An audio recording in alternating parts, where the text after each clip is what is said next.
Dahulu kala, di Yunani Purba, hiduplah seorang pemuzik bernama Orpheus.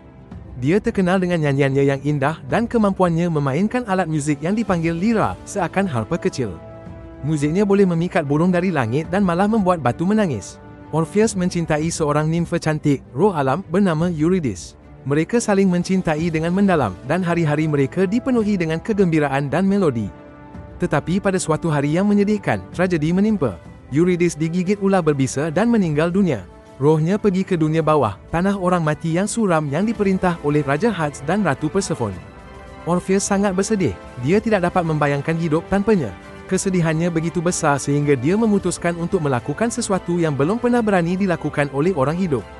Dia akan pergi ke dunia bawah sendiri dan merayu para dewa untuk membawa Eurydice kembali. Dia melangkah masuk ke gua-gua gelap, hatinya berat, tetapi liranya di tangan. Ketika dia berjalan semakin dalam, dia mula memainkan muzik memukaunya. Melodinya melayang melalui dewan yang dingin dan sunyi.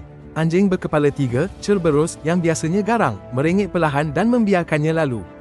Roh-roh orang mati menghentikan pengembaraan abadi mereka, mendengar dengan rindu lagu indahnya. Malah Furis, dewi balas dendam yang menakutkan, menitiskan air mata. Akhirnya, Orpheus berdiri di hadapan Raja Hades yang perkasa dan ratunya, Persephone.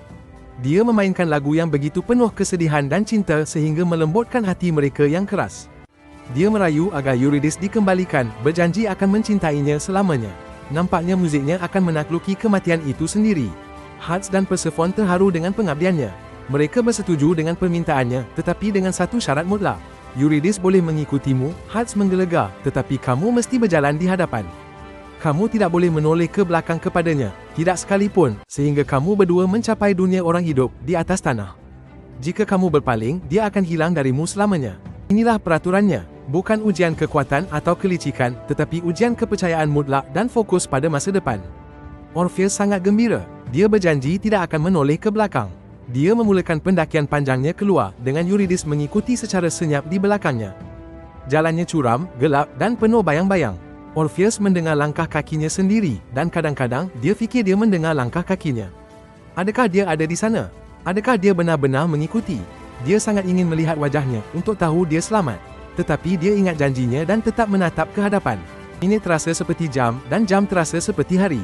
Kesunyian di belakangnya mengganggu. Bagaimana jika dia tersandung? Bagaimana jika para dewa telah menipu dia? Dia mula ragu, merasa cemas. Pinggir dunia bawah, di mana cahaya dari dunia atas menyaring masuk, akhirnya kelihatan.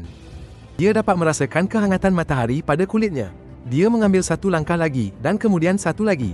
Dia hampir keluar. Dia fikir dia mendengar bisikan sama, atau mungkin hanya angin.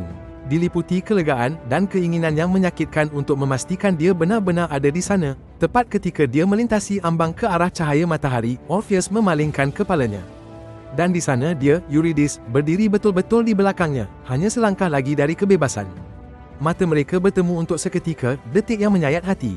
Tetapi apabila matanya bertemu dengan mata Orpheus, satu keluhan terlepas dari bibirnya, dan seperti asap ditiup angin, dia ditarik balik, hilang selama-lamanya ke dalam kegelapan dunia bawah. Orpheus telah menoleh ke belakang. Dalam sekelip mata itu, masa depannya dengan Eurydice hancur. Dia sudah sangat dekat, tetapi pandangannya ke belakang, walaupun kerana cinta dan kebimbangan, telah menyebabkan dia kehilangan segalanya. Dia belajar satu pelajaran yang mengerikan. Kadang-kadang, untuk maju ke hadapan, anda sama sekali tidak boleh melihat ke belakang pada apa yang anda tinggalkan. Jalan di hadapan, walaupun tidak pasti, adalah satu-satunya yang membawa kepada permulaan yang baru. Terlalu memikirkan masa lalu, tidak kira betapa menggoda atau penuh kerinduan, boleh menghalang kita daripada masa depan. Jadi, ingatlah kisah tragis Orpheus. Apabila anda dalam perjalanan ke tempat yang lebih baik, jangan menoleh ke belakang, anda tidak akan pergi ke arah itu. Langgan Malai Report untuk lebih banyak cerita legenda.